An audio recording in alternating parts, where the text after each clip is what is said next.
That didn't Why work. did it not play? It didn't play. I clicked it. Anyway, you know what? Fuck that. Playing it.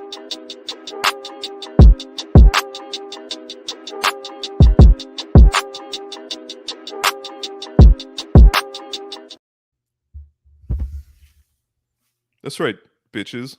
We do get an intro. We're on Wrestle Purist. It's Dumb Guy Live, everybody. Thank you for being here. It's Dumb Guy Live Tuesday, and we're gonna have an absolute banger of a show. It's gonna be great. I can't wait. I Welcome, don't know. I get a little bit Scottish. I don't really know why. welcome but to the first annual Dumb Guy Live Nozawa Wrong Guy Appreciation Day.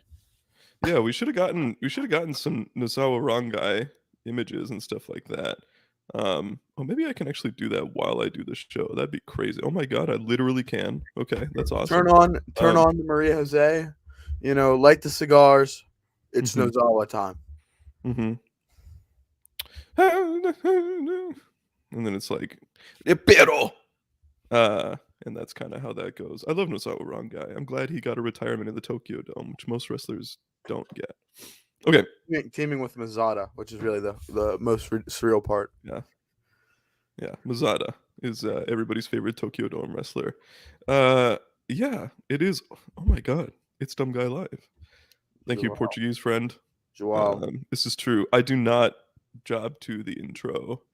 The intro jobs to me, right? And yes, we are, Lewis. We are, in fact, the Jake Lee Appreciation Society. I love Jake Lee. I love Jake. I point to the ceiling, and I ha ha ha ha, and then I hit you with the haluva kick, and I win, which was not always his finisher. That's like a Noah thing for him. Anyway, what else we got here? Oh yeah, Lewis also mentioned everybody should like the video to help the algorithm. This helps things too. I don't know shit about YouTube. I just kind of do this, but I assume it's like not a bad thing to like the video. So yeah, Subscribe, super chat. Yeah, Lexi is here. What? Who did? Bloody Monty. He's lurking. He's lurking backstage, and he's put the like, subscribe, super chat on the screen. And then we've got Lexi is here watching. Okay, guys, really busy few days in Japanese pro wrestling. Big weekend, obviously, with major shows in New Japan, Noah, and TJPW, and then today is a national holiday in Japan. This like third Tuesday in March is always a massive day in Japanese pro wrestling because it's always DDT Judgment Day, it's always New Japan Cup Finals Day, and it's always All Japan Ota Ward Day.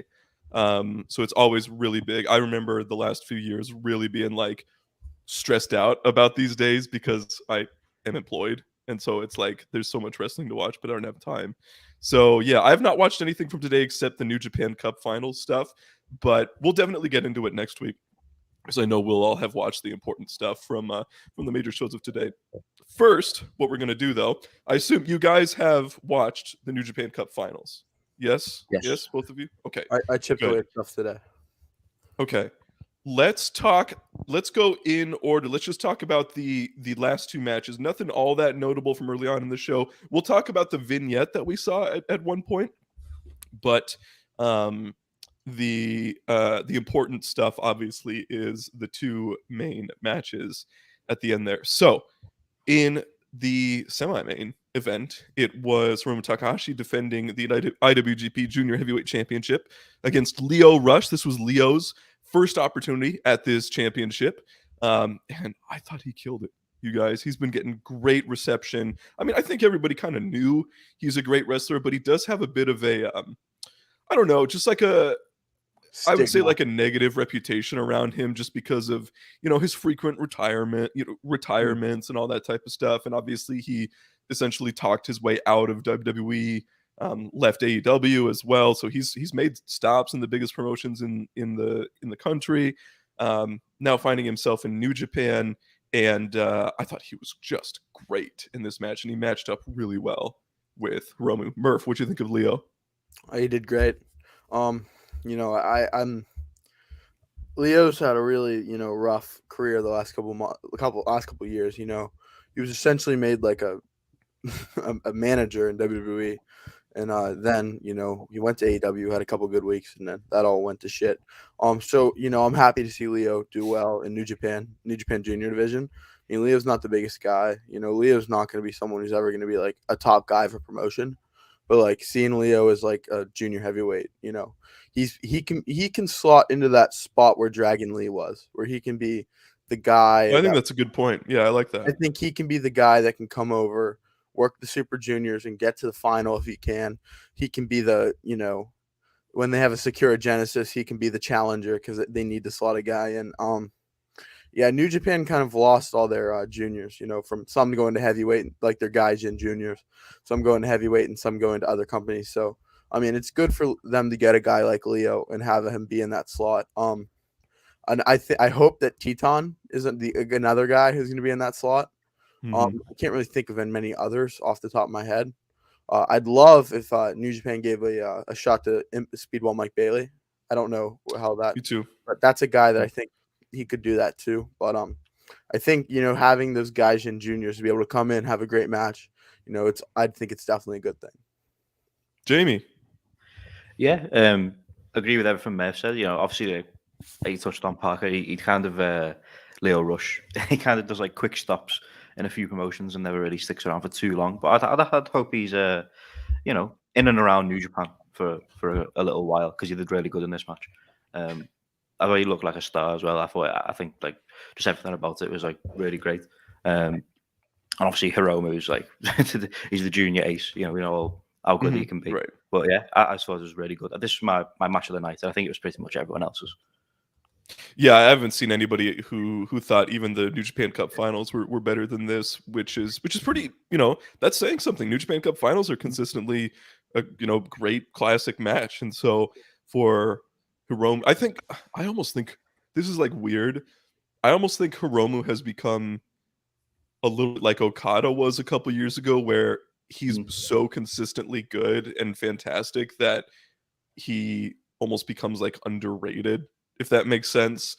I don't know. I think he's so much better than El Desperado, and there's been a lot of people who there's been a lot of people who really want Desperado to be the main guy in the junior division. I think Hiromu like washes him as a performer, as in charisma. But I think people like the idea of Desperado more than they like Desperado. I think like definitely on paper, Desperado's like this great wrestler, and you know that. But like Desperado, well, I do enjoy him, and I think he's like pretty good at what he does.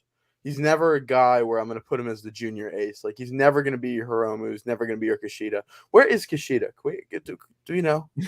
He lives in America, dude. He's Impact. But he doesn't like go to like. It's one thing if he was just like in AEW like all the time, like doing her shit. But like, is he just an Impact guy in America now? I think so. I mean, that's kind of what like Kenta's doing.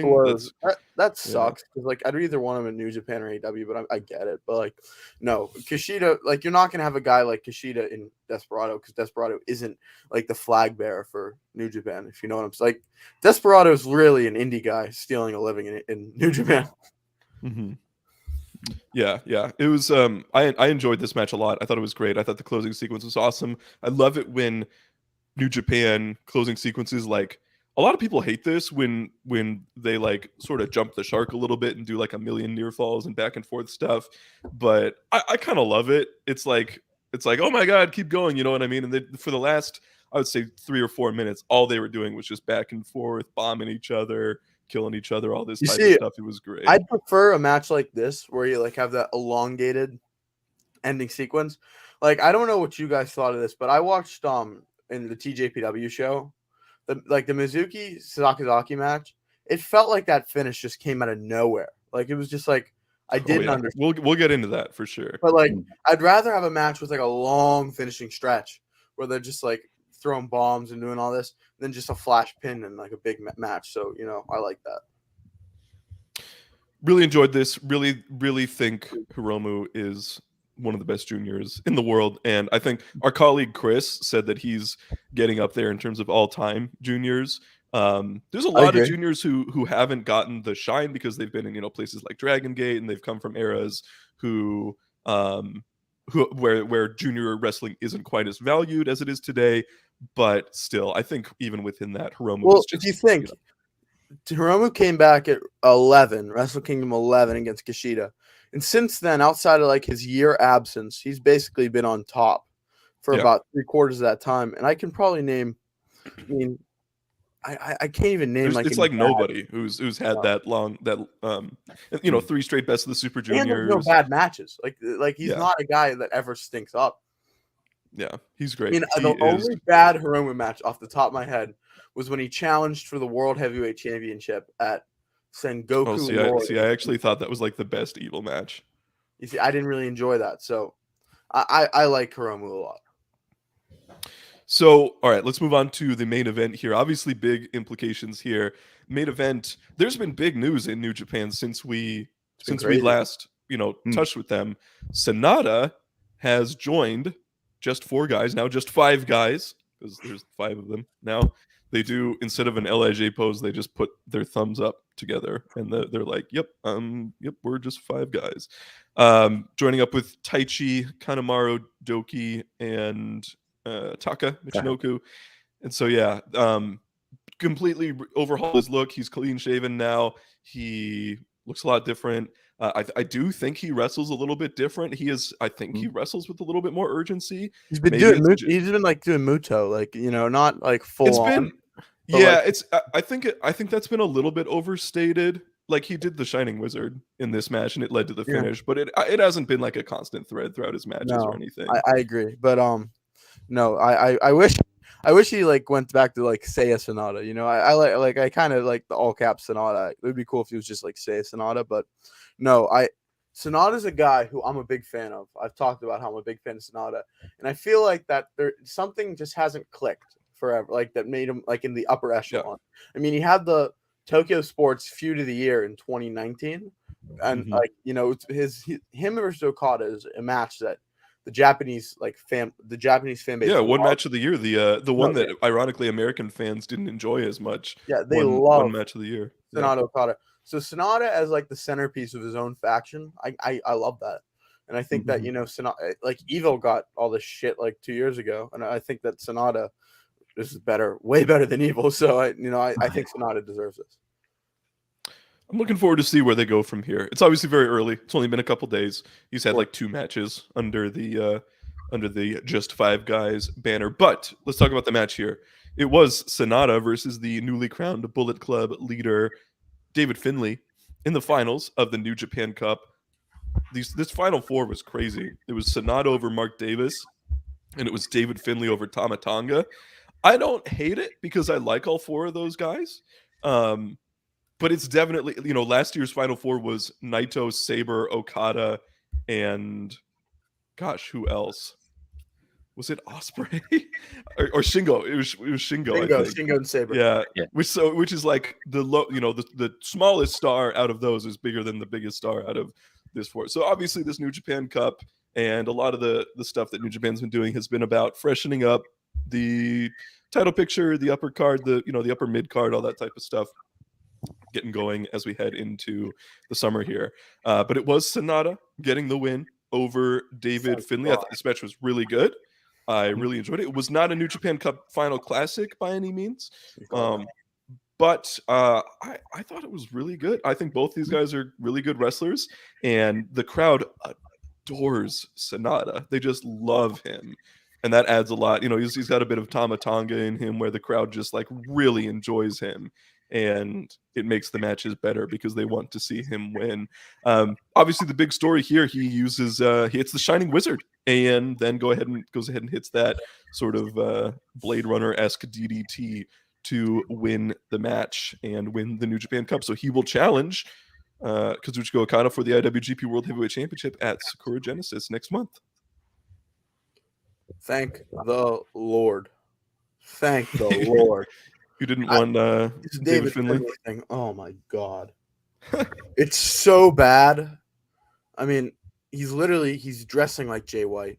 He's doing like, come on, this shit's terrible. The difference is he's wrestling clean.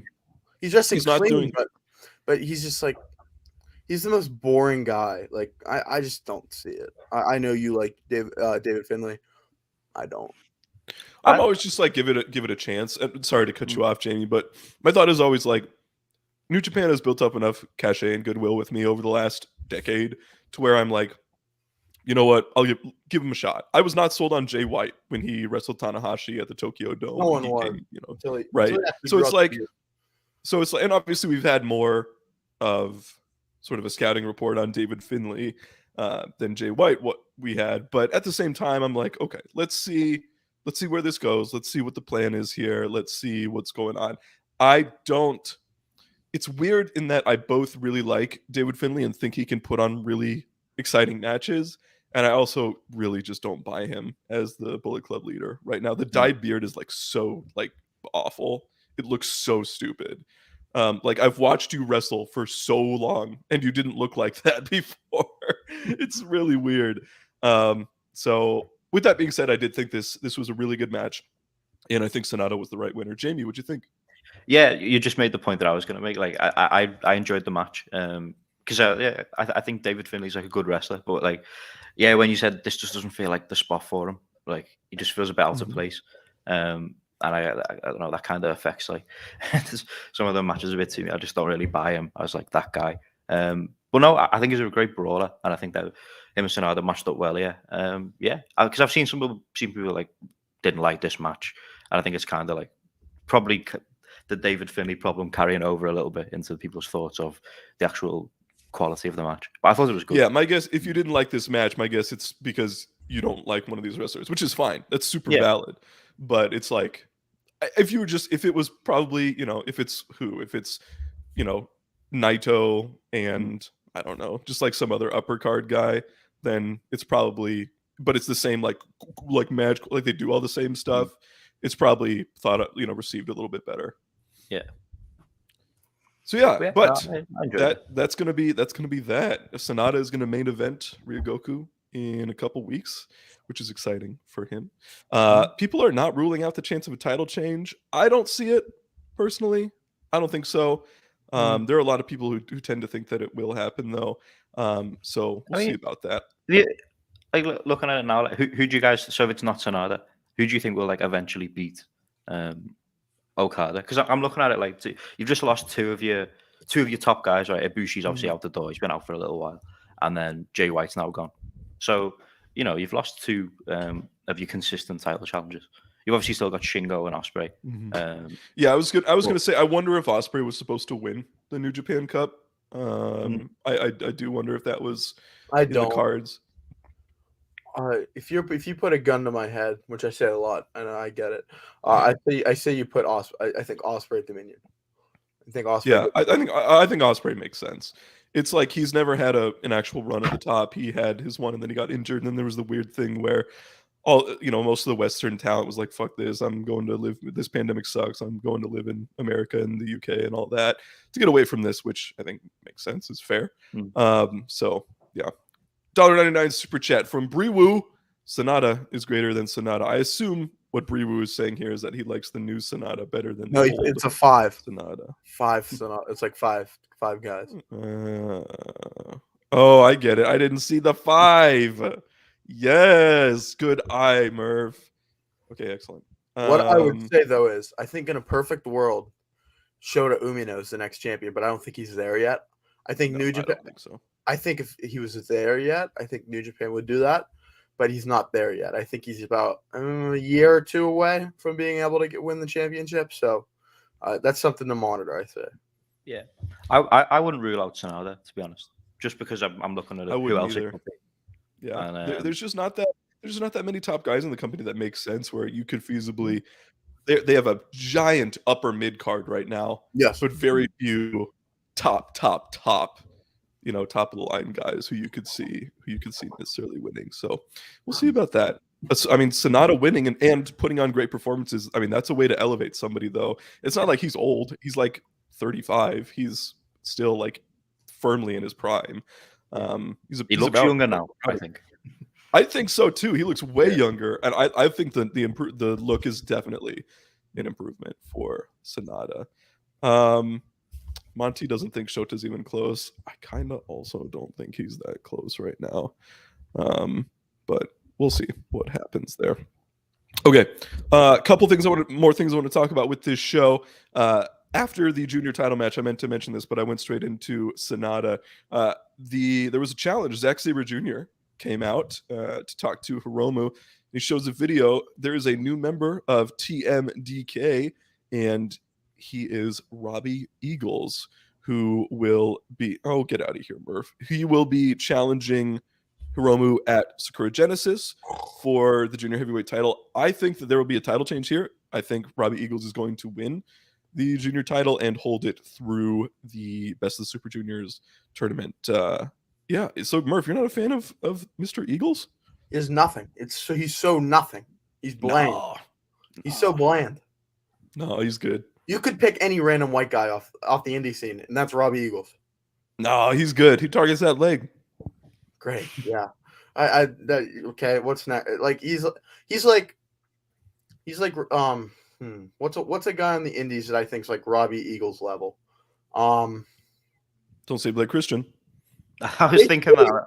I thought he was going to say like he's just a random skinny white guy that has nothing to him. Eagles is so much better. Like it's like not even. Yes, not even Tony the same Deppen. stratosphere. Tony Deppen. That's a perfect one. Like No. on. Eagles Like, has more going charisma. from Leo Rush to Robbie Eagles, like that's just like insane. Like Robbie, come on, he's not even the best Australian. Like Adam Brooks. Like I'd take Adam Brooks over him all day. Like I do like Adam Brooks. Did you see those Adam Brooks Osprey matches from 2018? Yes, Bro, they were so good. The PWG one and the Progress one. I thought they were like both when he said he was gonna like move to Australia because like Adam Brooks. No, you give me Adam Brooks over Robbie Eagles. Like I just don't see Robbie Eagles. I get people like him. I don't like him. I love those Adam Brooks Osprey matches. They're like some of my favorite matches from that year. I love Adam Brooks. Yeah, you completely reminded me of those, and it makes me sad that Adam Brooks isn't a more high-profile guy anymore. He was just getting started in Ring of Honor when the pandemic happened, unfortunately. So he's been kind of doing his own thing. He who shall not be named was building something actually like watchable in Ring of Honor before like the world went to shit. Yeah. Like it's kind of a shame. Oh, I know. They had like Roosh and Dragon Lee and Bandito and Ray Ordus and all these guys, and it was like, wow, there's actually and Brody King. And, there's actually a promotion happening. But regardless, that's what happened. I saw Adam Brooks wrestle Swerve at Warrior last year. It was really good. It was really good. That was a lot of fun. I don't know that I ever watched. I can't remember if I watched Adam Brooks versus What promotion was that? It was like Prestige. Was it like Prestige or West Coast Pro or something like that? I want to say. I need to watch all those Dragon Gate like in the US matches. I watched like so little of them. Like I need to dive into them. You don't need to watch KZ and Big Boss Shimizu against the fucking little the FBI. Is that who they were against? You see, that would pop me though. Like seeing like that. You see that I'd watch that just to like get a good pop. Or them versus like Hallow Wicked. Like like guys like that. I would love to see that. Guys like that pop me. Like those New York indie guys. So that is our challenge. And yes, I do think Robbie Eagles is winning that title. Bro, Eagles has had great like he's had really good matches with like Rocky and LP and I just think he's just the guy. He's just not. I don't know. All right. Well, there was also a short vignette. It was only like 30 seconds long. Teasing a new wrestler. It was essentially like a coming soon vignette, kind of like we've seen from them over the years. This is like, I don't know about you guys and you, Murph, especially, but this made me so nostalgic. This hype video that it's like, oh my God, it's New Japan bringing in somebody new yet again. Who's it going to be? We got him for Moxley. We got him for Phantasmo. We got him for all these different guys throughout the years. Jay, of course. Yeah. So I just love it. It's just a classic thing. But essentially, they zoom out and it's like space themed. You see the Earth and the moon, and then you zoom in and it's like a wolf. It's a wolf's eye, which I don't know what it means. There's been like so many names. The previous ones, like people were able to pretty much lock down who it was. I have no idea who this fucking is. Who was the dude that everyone thought the Death Rider was before it was Mox? Chris Brooks. Yeah, right. Yeah. Yes, it was. I was so glad it wasn't Chris Brooks. DDT made fun of it. Yeah, that was pretty fun. Yeah, I remember that. That was so good. I had to think. I couldn't think of it. Parodied it. Yeah. I've seen a bunch of names. Jamie, who do you think this is? So I don't think it's Danielson. People seem to think it's Danielson for some reason. I don't think so. Yeah, People- people think it's like a dragon, and because Danielson's profile picture is the Earth, which if you know anything about Danielson or his personality, like that's not surprising. Yeah. He was but the Earth's champion. it was right? obviously like it had fur. It's obviously supposed to be like a wolf, right? Like not a dragon. At least I thought so. But whatever. Yeah. Anyway, Jamie. In the group chat earlier, Ash pointed out it could be is the guy's name That's the guy I Aaron Wolf? think it is. That's who. He's like Aaron- an who was Olympian. He's an Olympian. Oh, judoka. really? Yeah, He said he wants to get that into guy it. who's like not even a wrestler right now. He's just a guy. Yeah, but he said he wants to be a wrestler. He's obviously like he's an Olympic gold medalist. I don't know whether he's like going to be a wrestler yet though. He said when he finishes, he just won a gold medal in the Olympics like fairly recently. So It's but just, if not, I guess it could be one of the other young like Yota Tsuji maybe. But I don't know. Yeah, it could be a young lion. They I don't know. Yeah, I don't know. If it's anyone, it's Tsuji. I think it's Tsuji if it's any young lion. Because I've seen people say Uemura, but he's injured, right? Unless Yeah, it's like, he is injured right now. Yeah. Yeah. And my thought was, so it's the time of the year where it makes sense for it to be a junior. So that makes me think that it's somebody who will be in the best of the Super Juniors. I do kind of think it might be like Darius Martin or somebody like that, or Top Flight in like together, which would be interesting. Darius Martin, of course, was Airwolf in Chikara and places before he was unmasked when he signed with AEW. AR Fox, because I don't know if the Fox like AR Fox. Okay, that's not bad. Or Wolf. I don't know. It's not bad. Yeah, so we'll see who that ends up being. But yeah, this is definitely one where a lot of people have different speculation, but I really have no idea. That's exciting too. I love when there's like mystery. I love that. I just hope it's someone really good. And I think New Japan's earned that. Like most of the time when they bring people in like this, it's not like they're Noah where they'll just bring in like anybody. And it's either like who's the last bad Gaijin they brought in? I'm trying to think. I don't know. They don't really. Jonah. I'm joking. I like Jonah. I think he stinks. Except for the Splash. The Splash is cool. 2019 they were bringing in bad guys. What do you mean? Like who? But that was mostly on the US shows. What am I saying? They had like ELP. Yeah, it was just US shows were weird. They just had like they're just like bad cards, kind of. You know what I mean? You remember there was like the best match on the shows was like Lance Archer versus Yoshihashi or some weird shit, and it was like, wow, cool, good card. I wasn't watching in that period, but I saw the cards and I was like, ugh. Oh, I'd love that. So, Mavs fan $84.99 super chat. Think we get Shingo versus Kenny for the US title soon? That would be fucking incredible. I would love that. That would like be Murph's favorite match ever. It literally is my two favorite like main top guys ever. Man, that would be an incredible Forbidden Door match. Imagine if we got like Shingo and then Hiromu and Teton against the Elite on like a Dynamite as a preview. Close. I'm so close to pulling the trigger to go to Toronto. I don't know if I will, but I'm like, it's so tempting. So that's hopefully we get a great match on it if I do. Maybe if you go, I'll go. Maybe I'll go to fucking Toronto and we'll. It's only a 4.5 hour drive, so I'm like, screw it. Well, I'd have to fly. I got the Great Lakes in my way, unfortunately. Okay, let's move on here, fellas. Unless you guys have anyone else that you think it might be. Monty's just popping himself in the chat today. He's having a good time. It's freaking Goldberg, bro. I think I want to talk some Noah. Right now. Yeah, we'll talk a little bit of Noah. We'll do that. We'll do that shit. Okay. Pro Wrestling Noah. There is a new GHC heavyweight champion.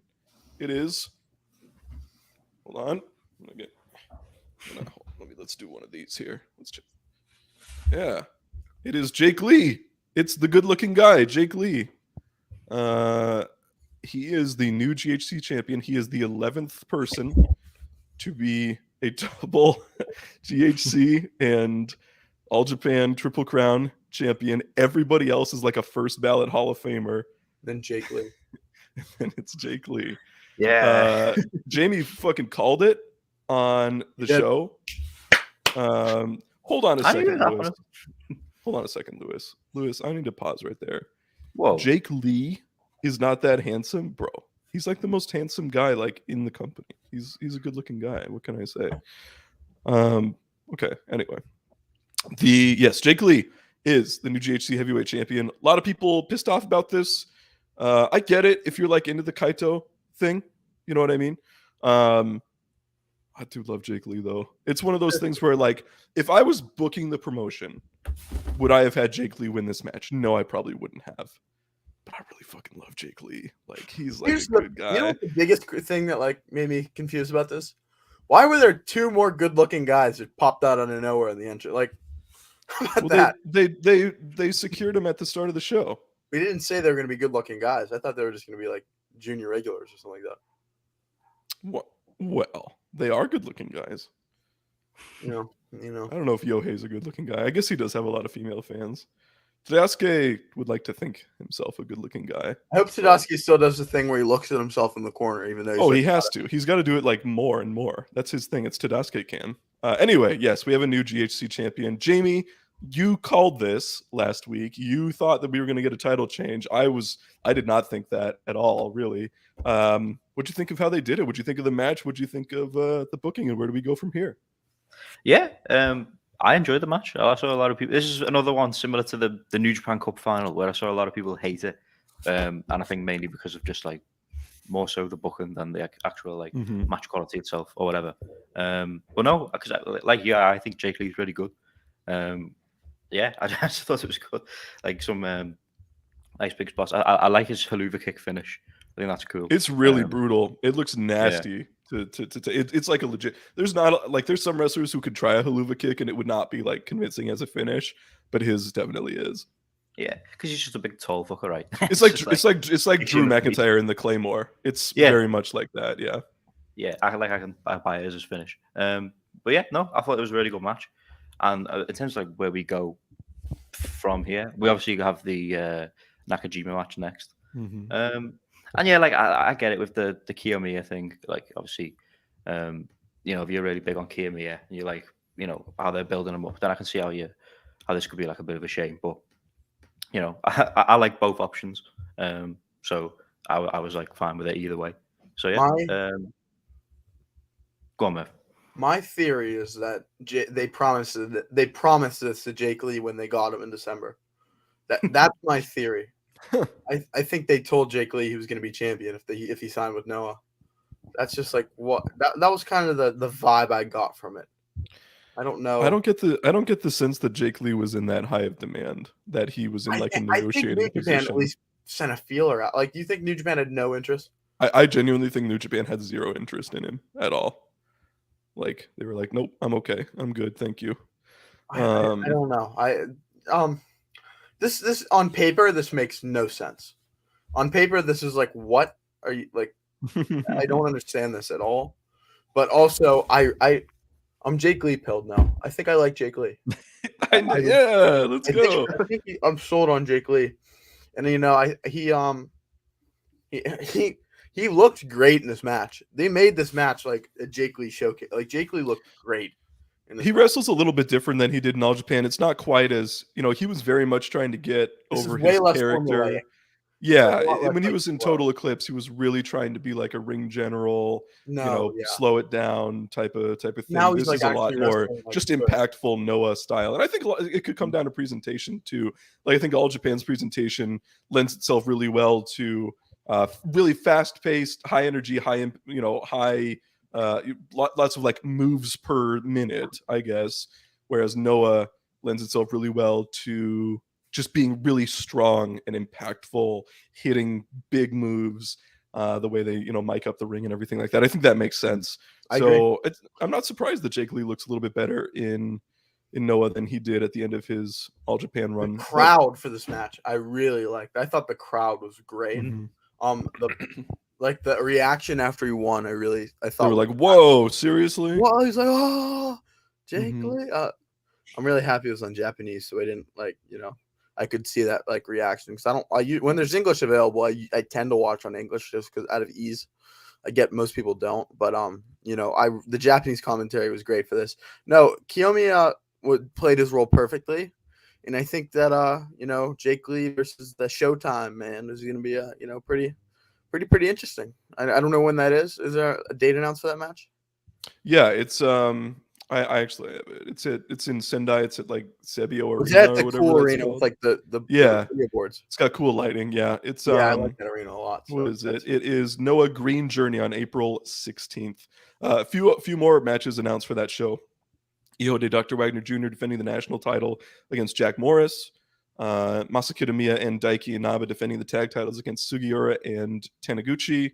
And then we have a couple unique matchups here. All Lucha 6-man, Dralistico, Dragonbane, and Alejandro against Extreme Tiger, Alpha Wolf, and Lancelot. And then Joshi match, Maya Yukihi versus Sumire Natsu. A little peek behind the curtain, everybody. There's going to be a GHC women's title. I'm just going to go ahead and let you guys. There will be a GHC women's title at some point, or at least it may not be literally that title, but there will be something adjacent within the sphere of Pro Wrestling Noah for. Is that a Parker scoop? Is that a Parker? That's been a bit of a Parker scoop here on Dumb Guy Live. But yeah, look forward to that. And if they keep, I think Yukihi's probably been really pushing for this because I don't know, she's like the one freelancer who just has not sort of found a home right now. There's like nobody else in freelance who's just sort of floating around like Yukihi is. Yeah, and it makes me think that she's pursuing something else. So yeah, when they I can't remember whether it was Yukihi or Jungle Kiona or whoever it was after the they did that match. I remember when they first mentioned this idea, I really liked it because I think there's a lot of freelancers just on the scene who like could challenge for that title who probably won't end up in like the IWGP thing because they're mainly going to utilize Stardom wrestlers, right? So no, a belt for Noah where it's like more heavily freelance based, I think could be pretty big spotlight for some of the wrestlers who haven't really got it so far. So yeah, nice. All right, let's talk a little bit more about this card. I think that main event is obviously the big notable thing from Noah Great Voyage. This was at Yokohama Budokan, so a pretty decent sized arena. Let me get my thing. There's something else I wanted to talk about. Let me just get this. Well, hang on. I before you say anything, I think I know. Oh, yeah, I wanted to talk about two things on the show. Three, actually. Excuse me. The first was I didn't like the match in the Eita, the GHC Junior Heavyweight Tag Team match, title match, which was Eita and Ogawa versus Ridgeway and Hayata. I didn't really like the match that much, but I was invested in the story, which I think's really what they're going for. Like, what's Eita going to do? Eita, a new freelancer, which he's an exclusive freelancer, similar to what Doi is doing, which I'm a big fan of. So, I really think they're cooking with this Eita story, and I'm really excited to see where this goes next. I wonder if Eita is going to, have a new partner. I don't know who that's going to be, but, I'm really liking this. I like Eita a lot. I think he's one of the best juniors in Japan, especially when he's like actually like working. He loves his like storytelling, like, sort of shitter lucha style matches, if you know what I mean, where he really slows it down, does some brawling, does some, gets some color here and there.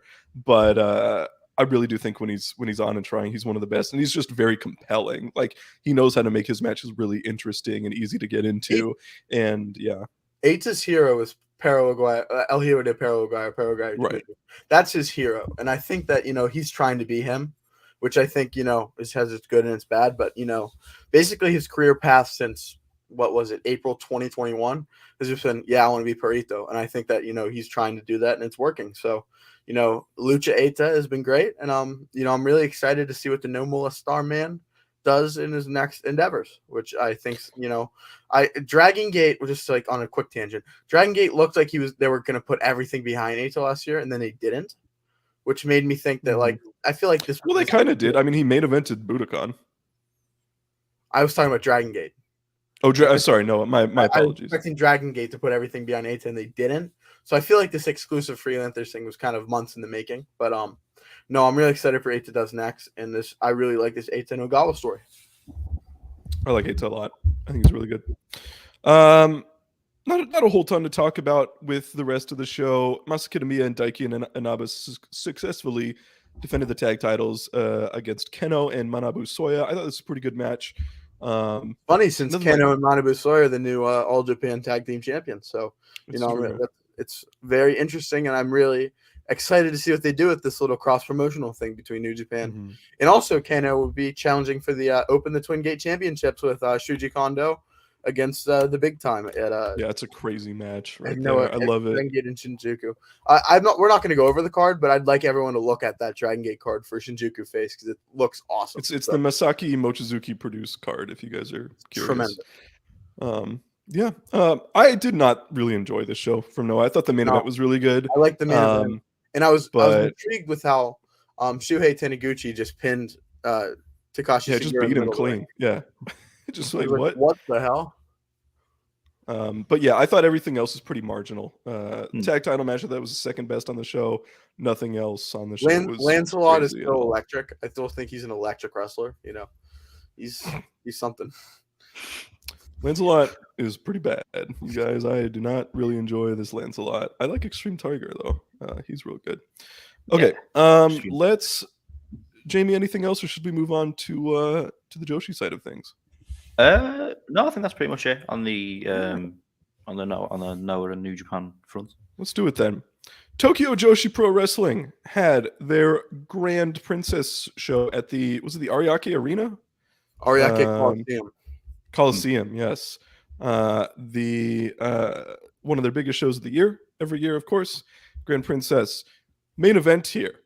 This was a notable show. This was a stacked card, I thought. One of the better cards that they've ever put together. We'll get into some quality here, but I was looking forward to the show a lot as we got into it. Really newsworthy main event here, both in terms of the match result and then how the match went as well. This was, really quickly, before we move on, I would love to see this. $1.99 super chat from Mavs Fan84. Noah would give Goldberg a crazy GHC title run. Are you fucking kidding me? Goldberg versus like Fujita? It'd be incredible. It'd be like the match of the year. After seeing RVD and Noah, I'm down for anything. It would literally be the match of the year. Like it'd be like, I'd be like jumping up and down. I might jump out the window or something. It'd be crazy. Man, I would love that so much. When Jake Lee beats Nakajima and then Goldberg comes out, this is Goldberg versus Jake Lee. He's gonna hit like 5 haluva kicks and it's gonna be great. Wow, I would love that so much. Okay. Let's get into Tokyo Joshi Pro. Extremely newsworthy main event here. Yuka Sakazaki lost her Princess of Princess Championship to Mizuki, her tag team partner. Mizuki winning this title for the first time in her career. She's had numerous opportunities at it. She's won the Tokyo Princess Cup multiple times. She had always failed in her attempts until this weekend. She is the Princess of Princess champion. Jamie, I want you to take it away. Talk about how you thought about this match, because this has been polarizing, to say the least. There are some people who think this is one of the greatest Joshi matches of the last few years. There are some people who think this match was really weird and awkward. There are people who adore the storytelling. There are people who think it was kind of nonsensical. Jamie, where do you fall in here? Yeah. So before I get into the match quality, in terms of the result, I was happy. I think a lot of people wanted Mizuki to win. And in terms of the show in general, but we'll get to the other matches. I enjoyed the booking of the title matches. I thought they made some good choices. The match, however, I probably more on the side of I don't know. I just felt a bit off. It was kind of Yuka didn't want to wrestle her because they're mates for a bit, and then with the finish, it came out of nowhere, but not even in a cool flash finish, whoa, it was just right. More it's not like Kaito Like- beating Fujita in that match last year, where it was oh wow, he got him. Yeah, well, it wasn't a big quick finish where it was whoa. It was more just oh, that's it. And so I'm more on the side. I don't think it was bad. I thought it was all right, but I just don't think it was anything crazy. I just felt a bit off. I came into this match. So, for those who haven't seen it, the match was not that long. It was sub 20 minutes, right? The story here is that Yuka is essentially not wanting. So Yuka Sakazaki's character over the last 6 months or so has been that she's a killer. All right, she is walking over everybody on the roster, just dominant, hard hitting, does some no selling, like lots. She's like built up as this monster, right? She's essentially a heel, right? And so the match coming in, she has this relationship with Mizuki. Of course, they've won tag gold together multiple times. They're constantly teaming with each other on house shows and all that type of stuff. And Mizuki's never won this title. And Mizuki's frame is very slight. Like Yuka's really built. Like she's very muscular. Mizuki is very small. And so they're clearly trying to tell the story of, all right, Yuka's this unbeatable thing, and Mizuki's got to do what she can to win. But then the story they're telling within the match is that Yuka is like holding back a little bit. Like she's not giving it her full effort because she doesn't want to physically harm or injure maybe Mizuki. I think that's a really interesting choice. I actually kind of applaud them for trying something really unique and not just doing a formulaic like big match structure like a lot of Joshi companies, a lot of Japanese companies in general do. With that being said, I thought this match was a massive disappointment. I really did not enjoy it to any like real extent. I thought it was like solid. And I was really happy about the match result. I like Mizuki and I was glad she won. I'm a little bit lower on Yuka Sakazaki than a lot of people. But as for the match itself, I just didn't think there was all that much to bite my teeth into. The crowd was like very quiet for a lot of it, which maybe fits the tone of the storytelling. I don't want to knock it too much for that, but I tweeted after I watched it, they like forgot to do a closing stretch. Like it really felt like that they got to the end and they were like, okay, this is the finish. We're going home. And to me, the best part of wrestling is the closing stretch. It's like, it's the near falls, it's the drama around the finish. It's like, okay, who's going to win this? And it's Mizuki, and it's her first, and she's going to win this title for the first time. And you gave the fans almost no drama on near falls or anything like that. And so I was very baffled at the choice there, even though I do applaud them for trying something a little bit different with how they structured it. So I was not a huge fan of this match. I thought it was actually one of the more disappointing major Joshi matches that I've seen in a long time. A couple super chats here about this. I'll get into this a little bit. Sorry, Rasselhaas. I'm going to get to your other one here, actually. Rasselhaas, I loved it. The storytelling was off the charts. My nitpick would be the finish. I don't say this to argue. I don't know what like storytelling you're talking about, though. Like what storytelling is like so great in this match that's like makes it all the more compelling. Like I understand Mizuki winning for the first time, like that's built in, and I understand the idea, but what makes it like good? Because something can just be storytelling. By the way, I'm like hearing a bit of an echo. I don't know if that's Murph. Yeah, but I'm not sure. I'll just turn my volume down to see if it was me, but I don't. Yeah, but regardless, I don't know. I didn't really see the storytelling here that made it like so great. And frankly, when people call TJPW a storytelling promotion, I kind of laugh at it. I don't really get that at all. Then we have I will never get your name right, but you know who you are. I'm trying to keep up with this hating TJPW gimmick, but I thought the main event was really great. That's great. I wish I had thought it was really great. I like liking wrestling. I did not think it was that great. And I don't capital H hate TJPW. I was genuinely excited for this show and this match, but it just fell into like, bro, it's just not on the level of Stardom or Ice Ribbon or most Joshi indie main events to me, if in terms of the actual wrestling itself, unless you have Yamashita or Rika Tatsumi in there. Murph, did you watch this show? I did watch the show. Did you just mute? What the hell? You just unplug your mic? Can you hear me now? Yeah. What's going on over there? Sorry. My mic is, acting up on me. I liked this match. I will say, I enjoyed the match. What was it? 3 years ago? A lot more.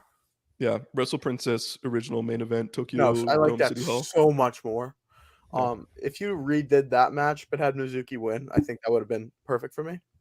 But I thought the match was good, but not really what I expected. It didn't meet my expectations, which was never good. I did not think it was one of the 10 best matches I saw that last weekend, which is pretty It damning. wa- it was- You would hope that your I would Ariake say Coliseum it was main my event would. third favorite match on the show. Let's see, where did I have it? Because I was pretty harsh on the show. I think I had it. Yeah, I had it as the second best match on the show, which is should be an indication of maybe that I didn't really enjoy this show all that much. International Princess match I thought was so much better. Yeah. So let's Yeah. let's go backwards a little bit. Let's talk about the some of the other stuff here. The semi-main was for the tag titles, Max the Impaler and Heidi Howitzer, the Wasteland War Party, lost the titles to 121 Million, Miyu Yamashita, and Maki Ito. This was the right call to change the tag titles here. I thought they did pretty well. It wasn't spectacular or anything, but I think this was my favorite Wasteland War Party match since they've joined TJPW, and I love Yamashita and Ito as champions. I think they're two of the four best in the company. So I really enjoyed the title change here. Yeah, same. Nothing like crazy in ring, just solid fucking decision. Right. Ito right is call, yeah. so over. Ito is Yeah. so popular. Yeah. You always wonder if like her popularity is more of like a Western thing, but no, she is so freaking popular. She easily got the loudest reactions of the night. Yeah. which is I important. like the new look too. I like the big fuck belt. That's yeah, good. that's good. That's good. We also had in third from the top. This was, I think, my best match of the show. This was a lot of people's best match of the show. Miyu Watanabe versus Rika Tatsumi. Daydream exploded this past weekend, and Rika won the International Princess Championship. Another, in my opinion, right move. So I have to be clear. I have no problems with like the booking on this show. I think practically all the important winners were correct. I love the set of champions we have right now with Mizuki, Ito, and Yamashita, and then Rika. Like that's a pretty damn good, collection of champions. And this was a really good match here. This was, I thought, the best match on the show. Just nice and dramatic, like really good, hard hitting stuff. Rika Tatsumi is great. Miyu Watanabe is great. I have good things to say about this. Really, nothing negative. I like this. Oh, go on, man. I was just saying I like this. Yeah. Yeah, I think we all agree this was probably the best match on the card. We talked about Rika last week. I think me and Park probably agreed she's the best in TJPW, but maybe her and Yamashita. And yeah, and then Miyu, I thought she had a really great showing in this. I like the big dragon sleeper swing and things. You obviously usually do there were some cool spots in this match where turning the dragon sleeper SANADA, I don't know if SANADA usually does it, but SANADA did it in the New Japan Cup final. I was like, hey, you go. He was watching Grand Princess. Really good. Yeah, the giant swing was really cool. I think that was the most memorable moment of the show in terms of in-ring stuff. Just good stuff. Nothing really to complain about here. With that being said, I thought there was like nothing to write home about on the rest of this entire show. Like nothing. I thought the Aja Kong Yuki Arai match was really bad. I think Yuki Arai is really bad. She hit her shitty X kick and it didn't even hit. It looked stupid. I think Yuki Arai is one of the very worst wrestlers in the world, and I don't want to see her wrestle anymore. She's actively taking away from my enjoyment of TJPW. Not even the great Aja Kong could save this one. I just didn't like this show, and I don't like the promotion. Really, is what I'll just say. Like, it just sucks. Like there's like the top of the line stuff is great, but like, it's like if you had a 3-course meal, and they gave you a shit sandwich for an appetizer, a nice steak for the main course, and then for dessert they punch you in the face. Like that's basically what Tokyo Joshi Pro Wrestling is. It's a very small amount of good, and the rest of it absolutely just sucks.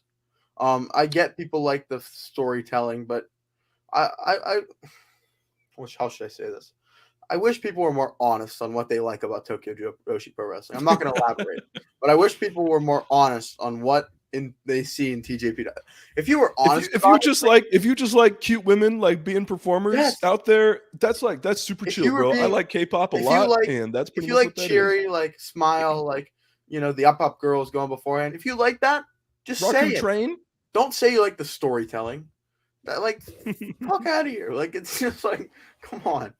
It's No, that's not. fine. I get it. Yeah. I can see it scratching a similar itch to what Ice Ribbon does. The difference for me is Ice Ribbon like actually has like real ass wrestling on it sometimes, whereas most of the time I don't really get that from TJPW. Like, okay, I'm just looking at if you go down the card, aside from the like rookies match, there are wrestlers who I would say are genuinely quite good in every single match on the show.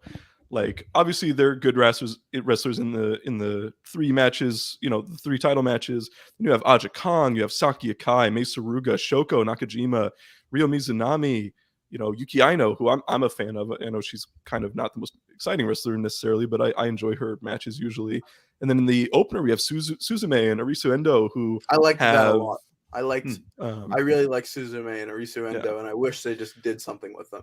I also, but really I just feel like, well, I just want to, if I can finish what I was going to say there. The point is that they're all just interspersed with wrestlers I don't want to see. Like, I don't give a shit about yet another comedy match with Hyper Misao. Like, it's Shoko Nakajima, and that's what you're doing for Shoko on your like biggest show of the year. She was champion like half of last year, and like that's what she's doing on this show. There's like I'm like, I want to like Yuki Aino, but she's in a match with Raku and Palm and fucking Ram Kaicho, and it's like, how am I supposed to care about this wrestler when they're doing like shitty comedy that doesn't land with me at all? And then the opener, like the opener's cool. Suzume and Arisu Endo, I think both of them are really good. It wasn't like crazy or anything. Like I didn't think it was like blow away incredible match or anything. But I enjoy both of these wrestlers. But at the same time, it's just like stagnant booking stuff too. Like, is Suzume going to be the next challenger for the pop title? Is you know, why didn't we give Endo a win? Like, you can't beat Suzume because Endo got her first win like a month ago, and you would think you would actually want to build her up for something. Maybe they're going to challenge for the tag titles next. I don't know. But it's just all this stuff. It's just like puts, I don't know. It's just truly not what I want out of wrestling. Yamashita is like, it's so weird that Yamashita is on this roster, and I guess it's what makes her stand out so well. But she's like so much different from like everybody else on the roster. She actually wrestles like a real wrestler. Didn't stink the bed on AEW television. She didn't. Oh my god! I did that match. People didn't give that match a chance. No, that match sucked. I'm not gonna like. No, the crowd was dead. But like now she's on Impact. Like, fuck off. Like, she's so good. Like, I just wish she like had a good match on AEW, and we'd like be having such a different conversation now. Like, Yuka Sakazaki is like, when she's in the States, AEW's booking her ass because like they love her, and like, you know, Yamashita just isn't that now, and that sucks. But no, Tokyo Joshi Pro is just not for me, and you know, I understand it's for some people. I think Dragon Gate gives me that, scratches that itch of fun wrestling to me, but you know, that's just me.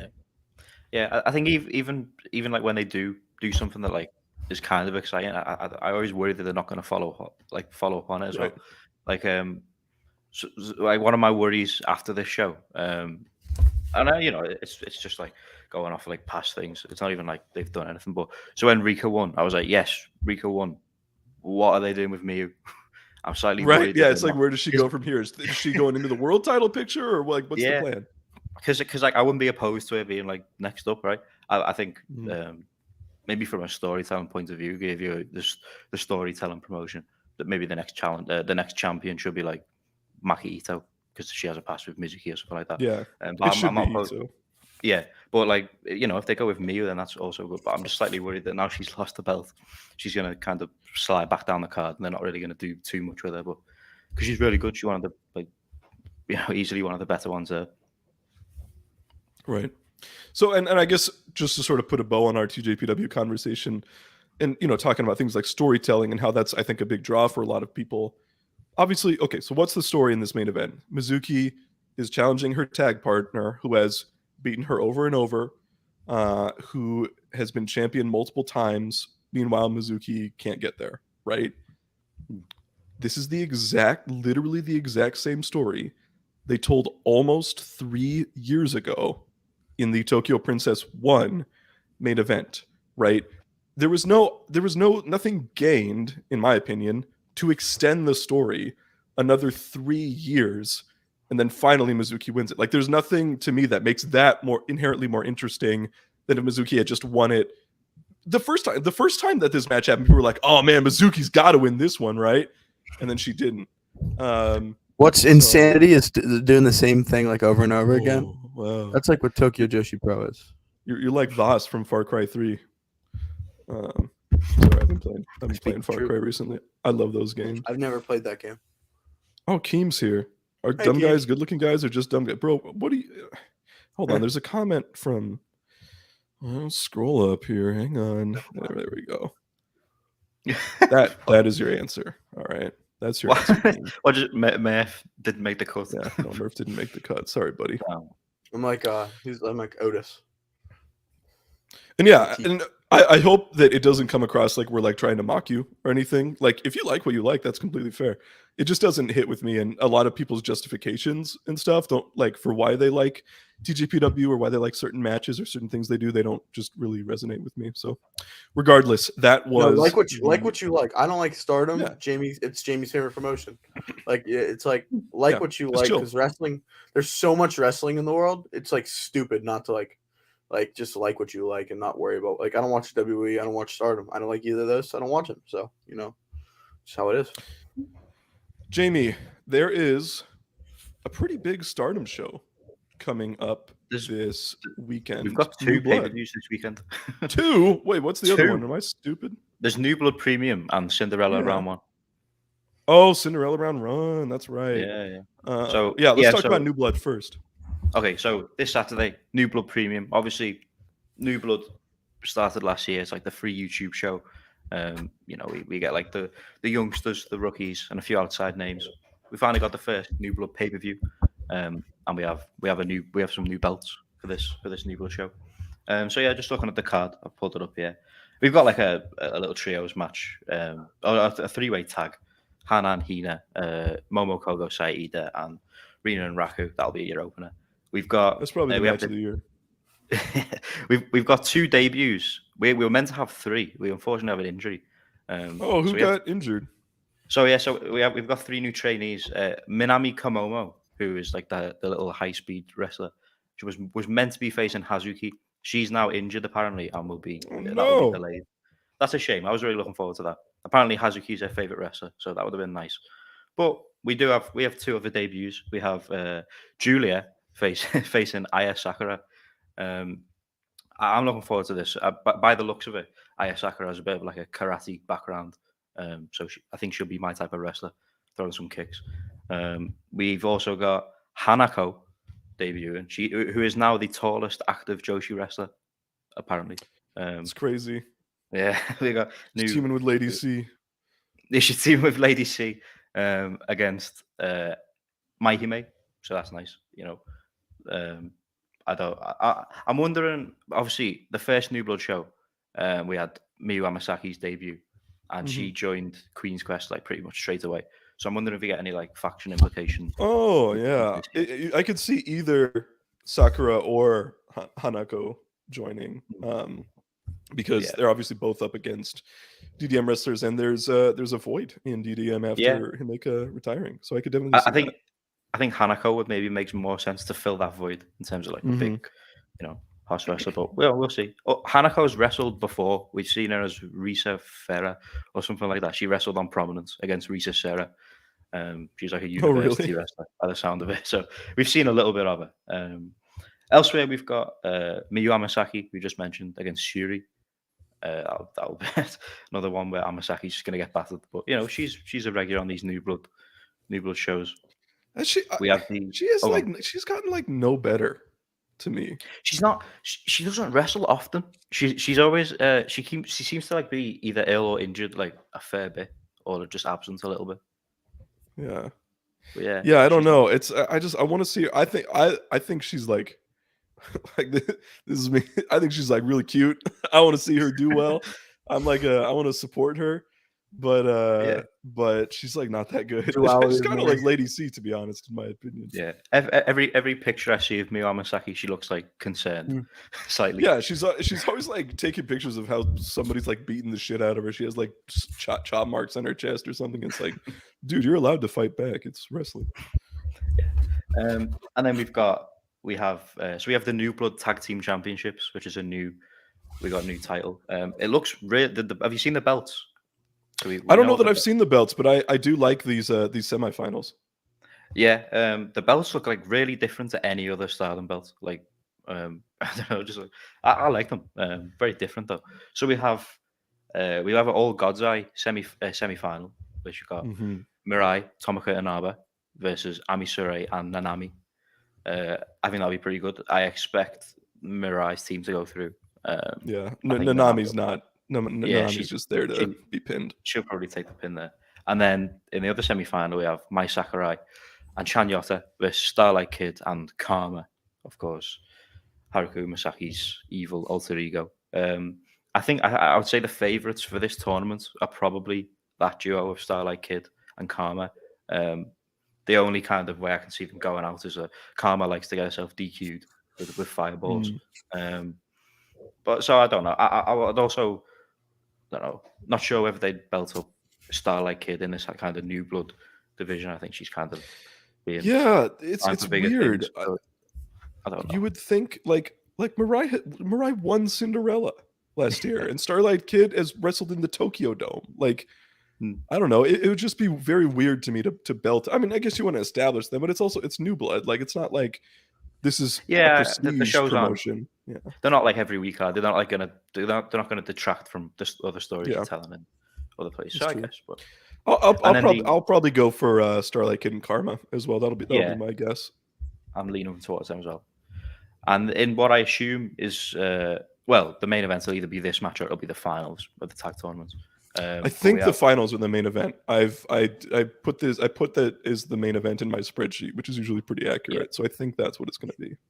Yeah. Actually, before we get to this next match, there was another match that seemed to be announced in place of the Minami Komomo debut, and it's Super Strong Stardom Big Machine versus something like, I don't even know who it was, like Sexy Dynamite Princess or something like that. World. I don't know what that is. I don't know what's going on, but that's like you versus Mariah May or something. Yeah, it'll be something. Yeah, something silly. But anyway, in the last match besides the final, and this one I'm really looking forward to. We have Tam Nakano and Waka Tsukiyama, obviously undefeated. No, not undefeated. The opposite. No wins. Right. Yes. Yeah. And they're going against Kairi and Nanai Takahashi. If Waka loses, she's not only out of Cosmic Angels, but she's out of Stardom altogether. And this match is so much fun. Like, there's so much intrigue around this. I kind of love this ending. Everybody, I think, just assumed that Waka was going to beat Mai Sakurai at some point. Obviously went in a way different direction here. It's like the two most protected wrestlers in Joshi are against Tam and Waka right now. I have no idea what they're gonna do here. Maybe Waka pins Nanai. Maybe it's one of those things where it's like a kick out at 3 and then Nanai gets her fucking heat bag and she beats the shit out of her after the match or something, and then Waka and Tam challenge for the goddess belts or something like that. But yeah, I don't know. I'm really intrigued by this. It's cool to see. And like anytime Kairi wrestles, I'm like, yay, Kairi. So 3 awesome wrestlers, a really compelling story. I'm really intrigued by this one. Looking forward to it a lot. Yeah, I'm just interested to see what comes of all. I genuinely have no idea what's going on. No idea. Yeah, and then the day after we have the Cinderella round 1. Let's not go through every single matchup because it's like everybody on the roster. Go through like some and most of them will be like 4 to 6 minutes maybe, if that. Yeah. So just go through like the big exciting ones. I know there's somebody who's unannounced, right? There's two unannounced. So yeah, just talk about some of the big hitters here. Yeah, so looking at the card, we have Utami versus Nanai. two former Red Belt champions. That should be pretty decent. We have Azumi versus Hazuki, which I think coming from that will get the official announcement of the 3-way at Sakura Genesis, because that's not official yet. I think they'll have a draw or something, and we'll get that. Starlight Kid, Umasaki, they team a little bit, so that'll be fun. Tam versus Himeka, I like that for Himeka. She's on the way out, so getting big matches. Micah versus Momo. And I guess the biggest one on paper would be Kamatani versus Mayu Iwatani. I think that's pretty big. Yeah, and it's a fresh matchup too. Like won't be. It's just disappointing because it obviously isn't like a normal Iwatani versus Kamatani match, but it's cool to see them interact. There's lots of matches where it's like faction mates or tag teams wrestling each other. There seems to be quite a few, so there'll be some interesting matches. But 18 match card. That's going to be a long one. So let's make our official Cinderella predictions. Jamie, I know we talked about this on a previous show. Who's going to be your number one selection here? Oh, it's a tough one because I don't think many people saw Mirai coming last year. And also Mina's probably winning the white belt. So I don't see whoever wins because this has kind of become the de facto like white belt tournament, right? Right. Even though it's not officially. I don't really see whoever wins this tournament winning the white belt. I don't either. I'm gonna go for Natsupoi because I think coming out of this, if Mina wins, which I think a lot of people assume she will, and then you have a nice like Cosmic Angels story to tell there, because Mina still possibly could be on the outs, with her own faction. We haven't really seen any further developments with that, but people think Club Venus might become its own thing. So I'll go with Natsupoi. Natsupoi would also be my pick. I think she's the most logical. Built-in story with Mina, as you said, and they're just somebody who I think she's just somebody who I think Stardom wants to get behind a little bit going forward. Honest to God, I was gonna say Natsupoi. Honest to God, like not even like.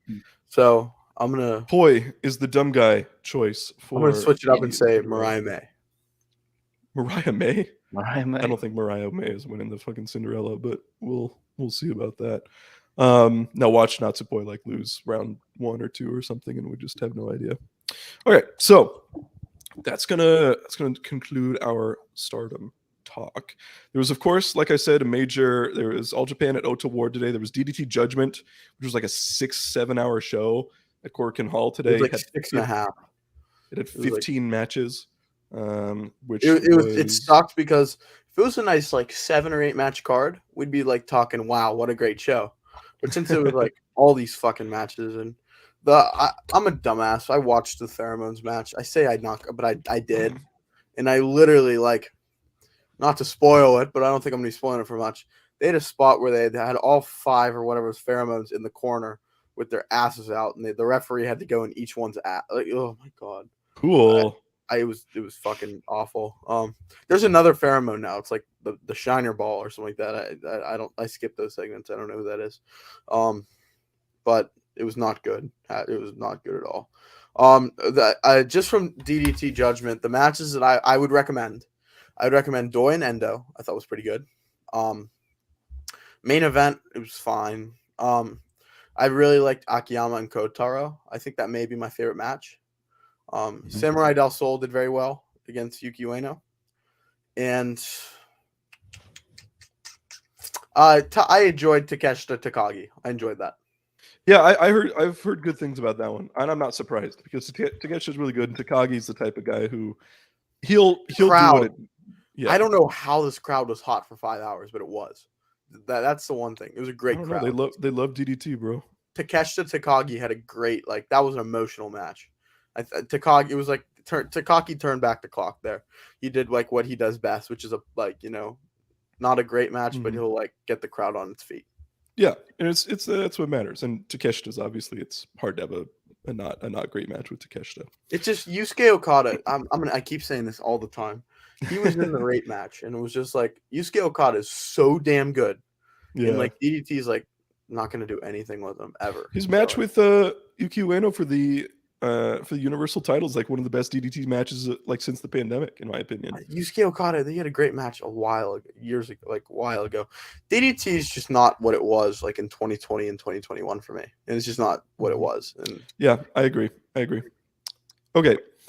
So I think that's going to do it for us today, guys. Let's go into. Did you what's watch? that? Did you watch the Ice Ribbon? Was it Corrigan? No, I've not Yeah. watched the Ice Ribbon Corkin. I'm kind of fucking down on Ice Ribbon right now. Did you see the result? Of course, I saw the result. We have a new champion in Ice Ribbon. Totoro Satsuki is. I called it. Yeah. You knew who Totoro Satsuki was? But I said I think that person's gonna win, and then you said who is that? And I was like, but I said I thought that person was gonna win. So Okay. Yo, Well, I called Jake Lee and Meth called Totoro Suzuki. I don't think Well- Totoro Satsuki's like that good as a wrestler. I think she's like pretty good, but nothing crazy. Yeah. I would much rather have Ibuki Hoshi or Kaho Matsushita as champion in that more. Yeah. Parker, this happened to Dragon Gate. It's gonna be fine. They'll get through. The one thing I thought was interesting with the result is I still don't know who Kyrie's bringing to Stardom, and my radar is now saying it could be Soriano. See, that. I think that's actually what I ended up saying last week was sorry. So that's fine. You know what? She was an awesome champion for 9 months for Ice Ribbon. She was better than even I anticipated she would be, and I think that's fair. Like, she was really great for Ice Ribbon. So if she's moving to Stardom to work with fucking Kyrie, that's fine by me. I think she's earned that. Okay, let's get into our signature segment, everybody. It's time for the Beast of the Week. Absolute banger. All right, Jamie-san, who's your Beast of the Week? Got some choices. Obviously, we had the New Japan Cup. Like you say, we had TJPW, but it wasn't my favorite show. So I'm going to go with someone we talked about a little earlier. I'm going to go with Jake Lee. He's my Beast of the Week because I've seen a lot of Jake Lee slander, so I want to put him. I want to give him some praise. I thought he looked great in this match. I like his look. I like his mask. I think he's got a cool look. And yeah, I like you mentioned earlier, like change the style slightly, which I think he fits in more now with Noah. And yeah, just I'm looking forward to his reign. I love Nakajima. I've talked about that before, so I think that match will be great. This is a cool match. This is like yeah. it's just a cool one to have. I'm looking forward to it. Yeah, but yeah, Jake Lee. I thought he did a good job, and I'm we're gonna make sure this reign, no more Jake Lee slander. That's right. Good luck. We had a $5 super chat from Keem here, really quick. The Waka delegation will be in full force. Keep up the great work, Rez. Yes, the Waka delegation will be in full force. I'm really looking forward to the match. It's just really interesting because there's like so many ways they can go with it, right? Maybe Waka's just fucking done. Thank you, Keem. Keem's a great follow at Keem Wins Again. Great AW fan. Follow we appreciate the super chat, Keem. Okay, my Beast of the Week. Matt, one of our loyal listeners, was talking in the chat earlier about CMLL and how he's become a fan of it. I was one of probably 4 Americans to buy the CMLL. What the fuck was the show called? Homenaje a dos Leyendas show this past Friday night. One of their bigger shows of the year. It's usually some sort of hair match or stipulation match in the main event there. And I was happy to see a fantastic main event, what I thought was the best match I saw all week. And it was between Volador Jr., Rocky Romero, Angel de Oro, and Oraculo. And it ended up being Volador and Rocky in the finals. It was essentially an elimination where if you pin somebody, you're guaranteed a slot in the finals. All right. So both Volador and Rocky pinned sort of the person that was associated with the other person, respectively. And then they met in the finals, and they had a great final, 8 to 10 minutes or so, just as good as what everybody was raving about earlier on in the year. And it ended up with Volador pinning Rocky, and Rocky got his head shaved. It was a really cool moment. It's always a big deal in Mexican wrestling, in Lucha Libre, when somebody loses their mask or their hair. And I was really happy to be able to see Rocky Romero lose his hair. But he put on such an excellent performance. He's been so great in CMLL. He's been a big reason why I think CMLL finally has some buzz for the first time in like 3 years. And for that reason, he is my Beast of the Week. Murph. My Beast of the Week This is a tough one. This was not the beast of the week I intended to pick going into this weekend. My beast of the week is Shuhei Taniguchi, who somehow beat Segura, who, by the way, is the most unselfish 50-year-old in the Japanese wrestling. Shuhei Taniguchi won. He dresses like a young lion. I wish he still wore like the boa and came out the Funky Wonderland, but I mean, Shuhei Taniguchi, beast of the week.